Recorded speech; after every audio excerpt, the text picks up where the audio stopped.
Columbia university ਨੇ $200 million ਦਾ ਜਿਹੜਾ fine ਆ ਉਹ ਟਰੰਪ ਐਡਮਿਨਿਸਟ੍ਰੇਸ਼ਨ ਦੇ ਨਾਲ ਜਿਹੜਾ ਕੇਸ ਚੱਲ ਰਿਹਾ ਸੀ ਉਹ ਦੇਣਾ ਮੰਨ ਲਿਆ, ਸੈਟਲ ਕਰਨਾ ਮੰਨ ਲਿਆ ਹੈਗਾ। ਵਾਈਟ ਹਾਊਸ ਨੇ $400 ਮਿਲੀਅਨ ਦਾ ਜਿਹੜੀ ਇਹਨਾਂ ਨੂੰ ਫੰਡਿੰਗ ਸੀ ਉਹ ਕੈਂਸਲ ਕਰ ਦਿੱਤੀ ਸੀ, ਕਿਉਂਕਿ ਵੀ ਤੁਸੀਂ ਜਿਹੜੇ ਯੂਇਸ਼ ਸਟੂਡੈਂਟਸ ਆ ਉਹਨਾਂ ਦੀ ਜਿਹੜੀ ਹਰਾਸਮੈਂਟ ਹੋਈ ਆ ਉਸ ਨੂੰ ਬਚਾ ਨਹੀਂ ਸਕੇ। So in return of hundreds of millions ਜਿਹੜੇ ਰਿਸਰਚ ਤੇ ਗ੍ਰਾਂਟ ਦੇ ਵਿੱਚ ਕੋਲੰਬੀਆ ਯੂਨੀਵਰਸਿਟੀ ਨੇ ਹੁਣ ਪਲੈਜ ਕੀਤਾ ਆ ਵੀ ਜਿਹੜੀ ਰੇਸ ਇਨ ਐਡਮਿਸ਼ਨ, ਹਾਇਰਿੰਗ ਤੇ ਇਹ ਸਾਰਾ ਕੁਝ ਜਿਹੜਾ ਆ ਉਹ ਟਰੰਪ ਐਡਮਿਨਿਸਟ੍ਰੇਸ਼ਨ ਦੇ ਨਾਲ ਐਗਰੀ ਕਰਨਗੇ। ਜੀ ਬਿਲਕੁਲ। ਸੋ $200 ਮਿਲੀਅਨ ਦੇ ਕੇ $400 ਮਿਲੀਅਨ ਜਿਹੜਾ ਹਰਜੋਤ ਸਿੰਘ ਜੀ ਇਹਨਾਂ ਨੇ ਲੈਣਾ ਆ। ਇਵੈਂਚੁਅਲੀ ਯੂਨੀਵਰਸਿਟੀਆਂ, ਅਦਾਰੇ ਇਹ ਚੀਜ਼ਾਂ ਦੇ ਵਿੱਚ ਇਹੀ ਦੇਖਦੇ ਆ ਵੀ ਫਿਰ ਮੁਨਾਫਾ ਜਿਹੜਾ ਉਹ ਕਿਸ ਪਾਸੇ ਵੱਲ ਨੂੰ ਹੋ ਰਿਹਾ।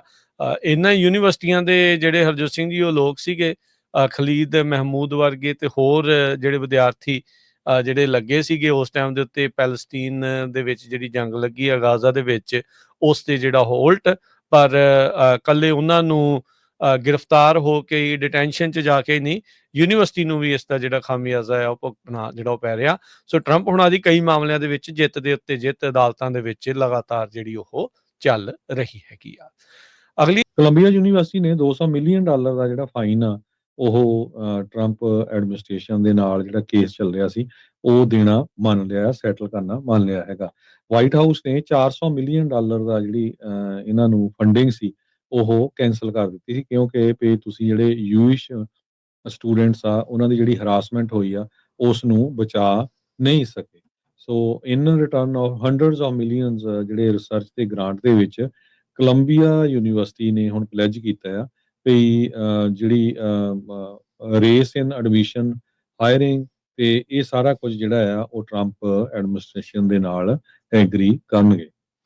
ਜੀ ਬਿਲਕੁਲ। ਸੋ $200 ਮਿਲੀਅਨ ਦੇ ਕੇ $400 ਮਿਲੀਅਨ ਜਿਹੜਾ ਹਰਜੋਤ ਸਿੰਘ ਜੀ ਇਹਨਾਂ ਨੇ ਲੈਣਾ ਆ। ਇਵੈਂਚੁਅਲੀ ਯੂਨੀਵਰਸਿਟੀਆਂ, ਅਦਾਰੇ ਇਹ ਚੀਜ਼ਾਂ ਦੇ ਵਿੱਚ ਇਹੀ ਦੇਖਦੇ ਆ ਵੀ ਫਿਰ ਮੁਨਾਫਾ ਜਿਹੜਾ ਉਹ ਕਿਸ ਪਾਸੇ ਵੱਲ ਨੂੰ ਹੋ ਰਿਹਾ। ਇਹਨਾਂ ਯੂਨੀਵਰਸਿਟੀਆਂ ਦੇ ਜਿਹੜੇ ਹਰਜੋਤ ਸਿੰਘ ਜੀ ਉਹ ਲੋਕ ਸੀਗੇ, ਖਲੀਦ ਮਹਿਮੂਦ ਵਰਗੇ ਤੇ ਹੋਰ ਜਿਹੜੇ ਵਿਦਿਆਰਥੀ ਜਿਹੜੇ ਲੱਗੇ ਸੀਗੇ ਉਸ ਟਾਈਮ ਦੇ ਉੱਤੇ ਪੈਲਸਤੀਨ ਦੇ ਵਿੱਚ ਜਿਹੜੀ ਜੰਗ ਲੱਗੀ ਆ ਗਾਜ਼ਾ ਦੇ ਵਿੱਚ, ਉਸ ਤੇ ਜਿਹੜਾ ਹੋਲਟ, ਪਰ ਕੱਲੇ ਉਹਨਾਂ ਨੂੰ ਗ੍ਰਿਫਤਾਰ ਹੋ ਕੇ ਡਿਟੈਂਸ਼ਨ 'ਚ ਜਾ ਕੇ ਨਹੀਂ, ਯੂਨੀਵਰਸਿਟੀ ਨੂੰ ਵੀ ਇਸ ਦਾ ਜਿਹੜਾ ਖਾਮਿਆਜ਼ਾ ਆ ਉਹ ਭੁਗਤਣਾ ਜਿਹੜਾ ਉਹ ਪੈ ਰਿਹਾ। ਸੋ ਟਰੰਪ ਹੁਣਾਂ ਦੀ ਕਈ ਮਾਮਲਿਆਂ ਦੇ ਵਿੱਚ ਜਿੱਤ ਦੇ ਉੱਤੇ ਜਿੱਤ ਅਦਾਲਤਾਂ ਦੇ ਵਿੱਚ ਲਗਾਤਾਰ ਜਿਹੜੀ ਉਹ ਚੱਲ ਰਹੀ ਹੈਗੀ ਆ।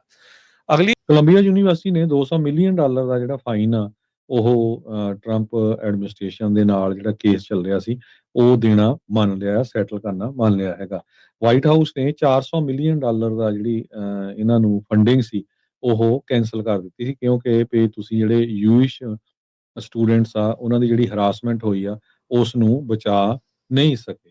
ਸੋ in return of hundreds of millions ਜਿਹੜੇ ਰਿਸਰਚ ਤੇ ਗ੍ਰਾਂਟ ਦੇ ਵਿੱਚ ਕੋਲੰਬੀਆ ਯੂਨੀਵਰਸਿਟੀ ਨੇ ਹੁਣ ਪਲੈਜ ਕੀਤਾ ਆ ਵੀ ਜਿਹੜੀ ਰੇਸ ਇਨ ਐਡਮਿਸ਼ਨ, ਹਾਇਰਿੰਗ ਤੇ ਇਹ ਸਾਰਾ ਕੁਝ ਜਿਹੜਾ ਆ ਉਹ ਟਰੰਪ ਐਡਮਿਨਿਸਟ੍ਰੇਸ਼ਨ ਦੇ ਨਾਲ ਐਗਰੀ ਕਰਨਗੇ। ਜੀ ਬਿਲਕੁਲ। ਸੋ $200 ਮਿਲੀਅਨ ਦੇ ਕੇ $400 ਮਿਲੀਅਨ ਜਿਹੜਾ ਹਰਜੋਤ ਸਿੰਘ ਜੀ ਇਹਨਾਂ ਨੇ ਲੈਣਾ ਆ। ਇਵੈਂਚੁਅਲੀ ਯੂਨੀਵਰਸਿਟੀਆਂ, ਅਦਾਰੇ ਇਹ ਚੀਜ਼ਾਂ ਦੇ ਵਿੱਚ ਇਹੀ ਦੇਖਦੇ ਆ ਵੀ ਫਿਰ ਮੁਨਾਫਾ ਜਿਹੜਾ ਉਹ ਕਿਸ ਪਾਸੇ ਵੱਲ ਨੂੰ ਹੋ ਰਿਹਾ। ਇਹਨਾਂ ਯੂਨੀਵਰਸਿਟੀਆਂ ਦੇ ਜਿਹੜੇ ਹਰਜੋਤ ਸਿੰਘ ਜੀ ਉਹ ਲੋਕ ਸੀਗੇ, ਖਲੀਦ ਮਹਿਮੂਦ ਵਰਗੇ ਤੇ ਹੋਰ ਜਿਹੜੇ ਵਿਦਿਆਰਥੀ ਜਿਹੜੇ ਲੱਗੇ ਸੀਗੇ ਉਸ ਟਾਈਮ ਦੇ ਉੱਤੇ ਪੈਲਸਤੀਨ ਦੇ ਵਿੱਚ ਜਿਹੜੀ ਜੰਗ ਲੱਗੀ ਆ ਗਾਜ਼ਾ ਦੇ ਵਿੱਚ, ਉਸ ਤੇ ਜਿਹੜਾ ਹੋਲਟ, ਪਰ ਕੱਲੇ ਉਹਨਾਂ ਨੂੰ ਗ੍ਰਿਫਤਾਰ ਹੋ ਕੇ ਡਿਟੈਂਸ਼ਨ 'ਚ ਜਾ ਕੇ ਨਹੀਂ, ਯੂਨੀਵਰਸਿਟੀ ਨੂੰ ਵੀ ਇਸ ਦਾ ਜਿਹੜਾ ਖਾਮਿਆਜ਼ਾ ਆ ਉਹ ਭੁਗਤਣਾ ਜਿਹੜਾ ਉਹ ਪੈ ਰਿਹਾ।